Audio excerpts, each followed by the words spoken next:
Well, welcome everyone again on this beautiful rainy Wednesday afternoon here at the Durham Extension Office in our gorgeous food lab, as you see behind me. I brought you a very special treat today. Previously in all the weeks that we have done this webinar, those foods I had always tried before, and this one was a first for me, and the story of this food is totally fascinating. So before we get started, a few housekeeping details. We're going to talk for a little bit about this food, and then also do the chili of the week, and then I'll open it up for questions. So in order to answer your questions, if you would like to ask a question, please put a message, either raise your hand on Zoom or put it in the message box, or go ahead and direct message us on Facebook. So without further ado, look at this thing. Can you believe this is food? This is called a water caltrop. And the reason that I wanted to do this food today is, doesn't it look spooky? Halloween is just a few days away. And I saw this a couple of weeks ago at the H Mart grocery store. And wow, I thought that they had accidentally put a toy in the produce department, and I had to give it a goog. I had to look it up because this is just fascinating. So it's called a water caltrop for you visual learners out there. But it's also called a devil nut, a bat nut, a demon nut, all these different things, because it really does look like a demon's head. I mean, it's just bananas. So in order to eat these, you always want to cook them because they're grown in waterways. So this food is primarily consumed in China, Korea, primarily China and Korea, and then also the Indian subcontinent for different festivals. So starting October 1st of this year was the Mid-Autumn Festival in China. And that is a festival that started about 3,000 years ago around harvest time. And the emperor would worship the moon, and all of his court would worship the moon. And besides eating moon cakes, which are totally fascinating and gorgeous foods, if you ever go around this time of year to any of the Asian grocery stores, they will have these small cakes that have the most gorgeous patterns you've ever seen on them, that are auspicious good luck patterns that are pressed into the dough. And then they're usually stuffed with like red bean or lotus bean or lotus paste, I mean, and sometimes whole boiled eggs are inside of there. They're kind of a surprise when you eat them. I usually buy one a year just to randomly to see kind of what I get. But they also consume these nuts. And it was really interesting learning about this. Let me show you what it looks like when it's broken. So you boil this for about a half an hour. There are places that actually roast them, and we'll talk a little bit about that in a second. But when you're done cooking it, you can break it open with a nutcracker or a mallet, or some people do like the back of their teeth, but I don't recommend it because this is a very hard nut. But there's this delicious, like starchy bit on the inside that really reminds me of like a cross between a water chestnut, mashed potatoes, and a Brazil nut. It's like the perfect, like if all three of those bred and had a baby, this is what you would get. It's an interesting taste. But bats are auspicious, good luck in China for this worshiping of the moon. And currently, the Mid-Autumn Festival in China is the second most important holiday besides Chinese New Year. So it's all about getting together with your family, giving thanks for a good harvest, or also the luck in your life. And then also prayers for things like fertility, babies, a new marriage or spouse. So the story of this is really fascinating for its cultural significance in different cultures. Also, the Hindu religion in Pakistan and India, they also eat this nut during some of their fasting practices. When they have a fruit-based diet, they're also allowed to eat this as well as part of worship and meditation. So I thought that was super interesting. Another interesting thing about this guy is that These were actually grown all over Europe, and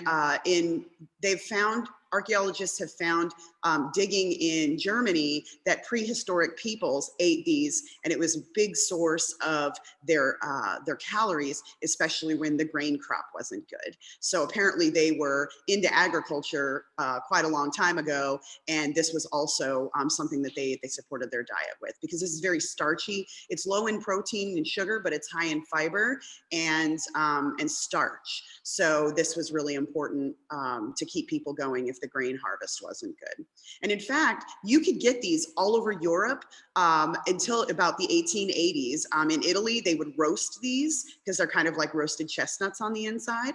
And these were just something that were all over in the diet. And I don't exactly know why they fell out of favor, but they're basically almost extinct. They're endangered in Germany now, which is kind of funny because it's, a couple thousand years later, and there you go. Once somebody stops growing things, there's even, if you think about the kinds of lettuces and tomatoes and things that we have, thousands of those different varieties are extinct because they were heirloom varieties between families that were passed down or developed by families when half of us 100 years ago were farmers here in this US. And a lot of them are extinct because they're not sold in grocery stores. So something interesting to think about, which is why I grow weird food. I rarely grow anything in my garden that you can get in the grocery store because I like to keep the weird stuff alive, like purple broccoli and Romanesca and things like that.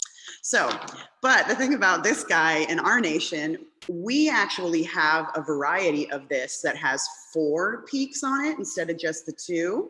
And it is an invasive, noxious weed in the US. So I believe in the 1870s, somebody brought over some of these seeds, and they were grown in the Harvard botanical gardens. And so those gardens were maintained, and the garden manager started taking some of these seeds and live plants and putting them out in the rivers and ponds and lakes around Boston. And within 5 years, the Boston Botanical Gardens notified Harvard Botanical Gardens that somehow this had gotten out and it's becoming invasive. And then it spread all over the East Coast. So this guy, this is just the seed of that plant, but this plant is beautiful. It has like a rosette of leaves, and there are these, in between some of the leaves on the stems, they're actually filled with like air and foam, so they float on the top of the water. They almost look like, it's like a rosette, like a bok choy, almost like a baby bok choy or a tatsoi. It's got all of these leaves that come off of it, and they float on the top of the water, and they can grow in a foot of water, or they can grow in up to 15 foot of water. And they just spread everywhere. They reproduce by seeds and by plant material. And they also, they make sort of like a blanket, almost like lotus, but way more invasive and reproduce much faster. And they'll choke a waterway. They'll keep the water from flowing because they're just, the cover of the water is absolutely covered with the plants. That produce a nut that looks very similar to this, but it has 4 peaks on it. And it has the same nut on the inside. So that's a really bad thing because it's not good for our waterways. If they stop flowing, they become stagnant.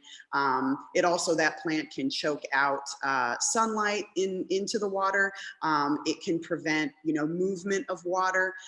So there are a lot of ways that people are dealing with it now. There are watershed nonprofits that are, or citizens that want to get involved, and they will actually go to the waterways and just take a rake and rake out all of the water caltrop in order to get the water running. But they call it a water chestnut. If you look up YouTube videos on this, where they're explaining the problem with this, they'll call it a water chestnut. And this is a completely different species than the water chestnut that we know, that nice, round, juicy, crispy, starchy little nut that you find a lot of times in, especially Americanized style Chinese food. Those are delicious. This is similar in taste. It's a little starchier and less juicy, but that is not the same thing. So they'll say water chestnuts, but it's a completely different plant. But look it up. I mean, you can easily find these all over the place. And for those naturists, food forest people, and doomsday preppers, you should definitely recognize what this guy looks like, because if you're doing some wild foraging and you wanted to find You know, if you're trying to go out fishing or something like that, you can actually pick yourself up a side dish that's pretty easy to harvest. You just pick up the plant and flip it over, and that plant is just chock full of these water caltrop nuts. So super interesting, super cool, and I just love how spooky they look. Oh, where they used to roast them was in Europe. In Europe, in Italy especially, they would roast these like chestnuts. I would like to roast them to see what they taste like. I was just so surprised when I saw these in the grocery store. It was unlike anything I'd ever seen before. And I walked by them a couple of weeks and showed you some other things, because there's so many beautiful fruits and things that, you know, pull you one way or another, different seasonal things like a star fruit. You can't get that year round, but you can't get these year round either unless you find a place to harvest them. So yes, the strange and wonderful water caltrop. Okay, so we'll go ahead and flip over to the chili of the week. So technically, I had a little conversation with my friend that gave me this pepper, and we were debating on the difference between a chili and a pepper, but really at the end of the day, it's potato, it's the same thing. It's 6 one way, half dozen another. A chili is a pepper is a chili is an ahi. It depends on where you live, you know, based on what you call it. But generally speaking, people call peppers, you know, sweet peppers, and then hot chilies, but it doesn't matter. You could call this a chili as well. So this is called the Lesia chili, or Lacia, and it is the thickest walled pepper. I mean, this thing is so heavy. It's almost as heavy as like a traditional green pepper. It just has less air inside. The walls on this thing are so thick and heavy, and it is absolutely gorgeous. It's one of the sweetest peppers in the world. It has no spice at all. And the flesh on it is just super, super thick.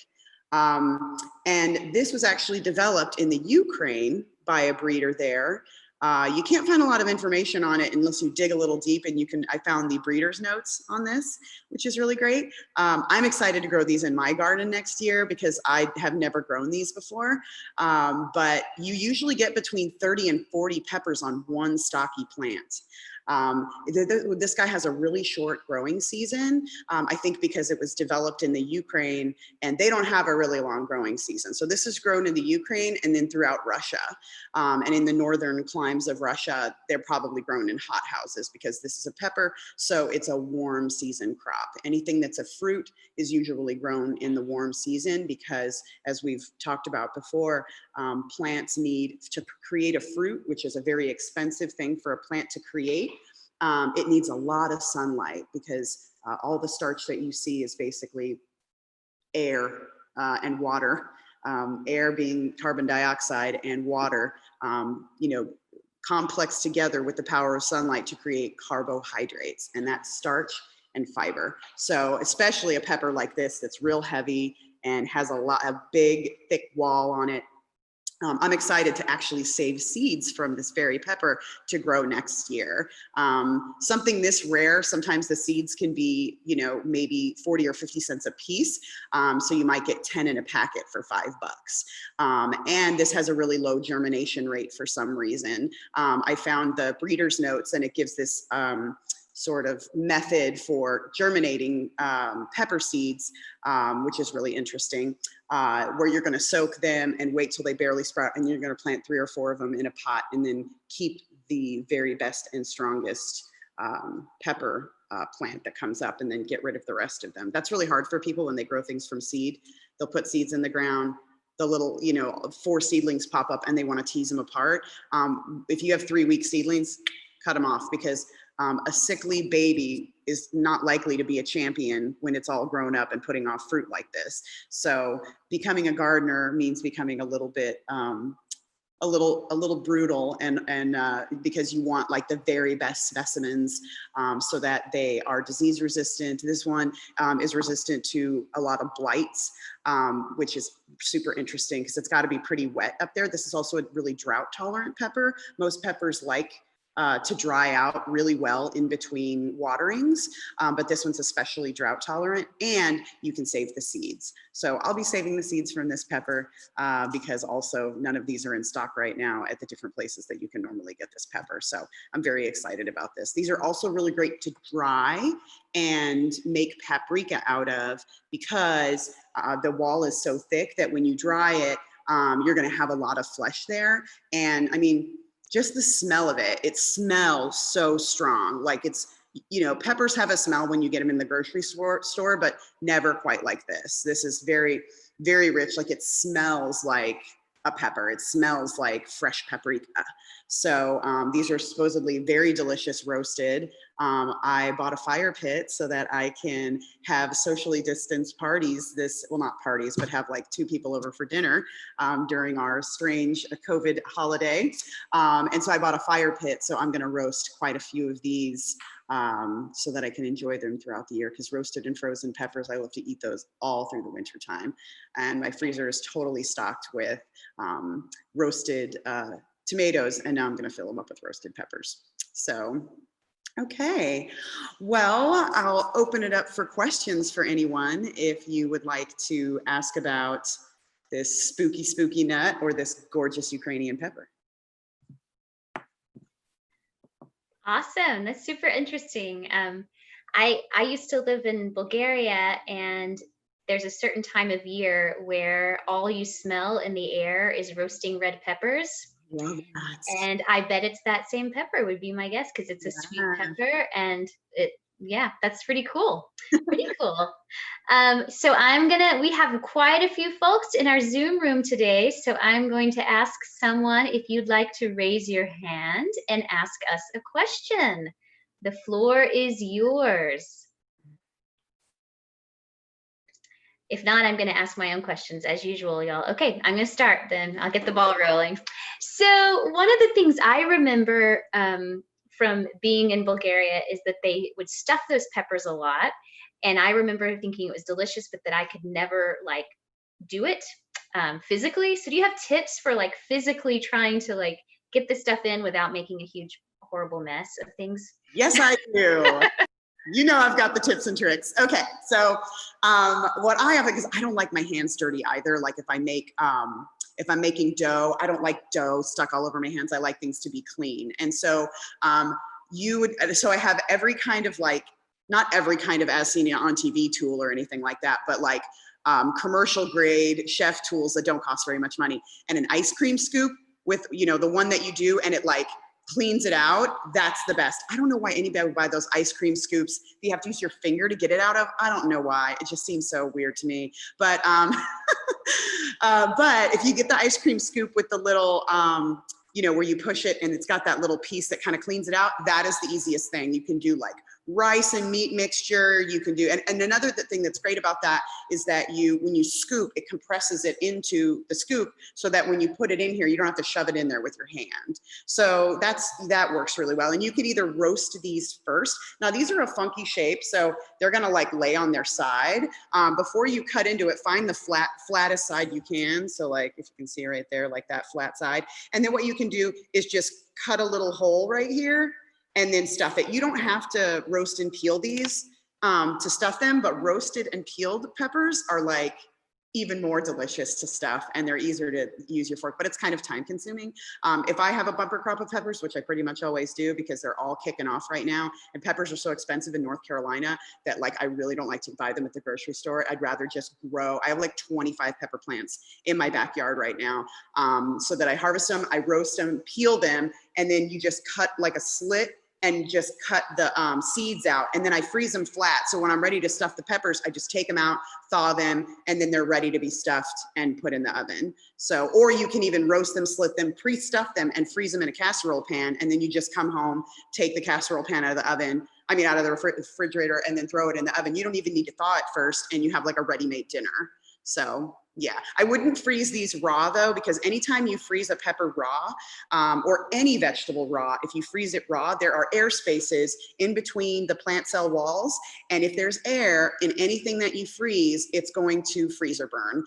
Crystals of water will pull away from the flesh of the pepper, and it will end up in those air spaces and cause freezer burn all over the pepper. Now, you can eat freezer burn food. It won't hurt you. It just doesn't taste as good because you've destroyed the cell walls in the pepper, and it's not good. So some people, will contact us and say, oh, I've got freezer burn, a little freezer burn on the outside of this chicken. Can I eat it? Absolutely. You can eat it even if there's like a ton of crystals on it, but you're going to have, it'll be dried out. You're basically freeze drying it. So. Yeah, that doesn't sound very good. What about, I think that they would put them in jars in Bulgaria, so and do it that way. Would they would have roasted it first and peeled it, and is that roasted, peeled, yeah, and then pressure canned. But you can also blanch these and peel them. So anything that you're going to can, usually it's going to be cooked in the can anyway, even if you did pack it raw. For anybody that is canning out there, there's like a raw pack where you just pack in raw slices of peppers, put your acidified solution over it and water bath can it. Or if you aren't going to acidify it, you pressure can it.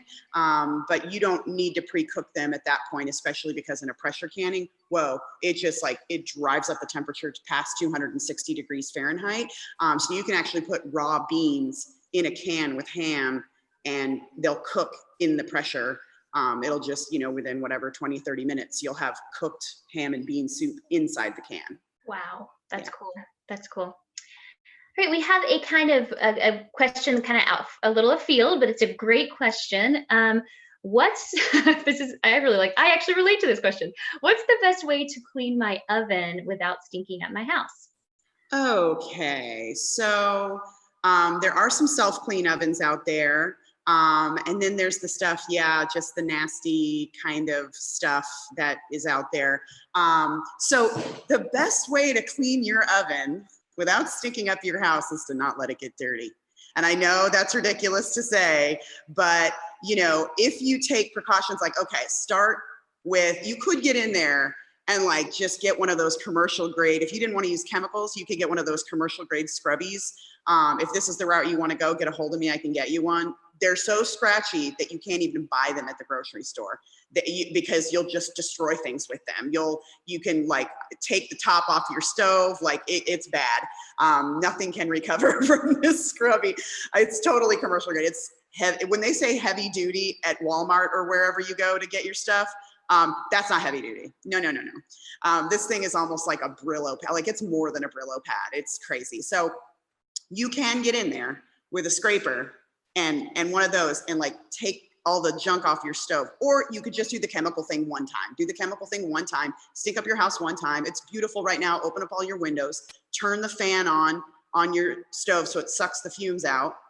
And then once your oven is clean, if you take precautions, if you're gonna cook something that's gonna be splashy, just tent a little foil over it. If you're gonna bake a pie and it's gonna overflow, put it on a baking sheet. Even better yet, with a piece of parchment in the baking sheet. So if burn ends up on there, you just take that piece of paper and throw it away. You don't even have to scrub the pan.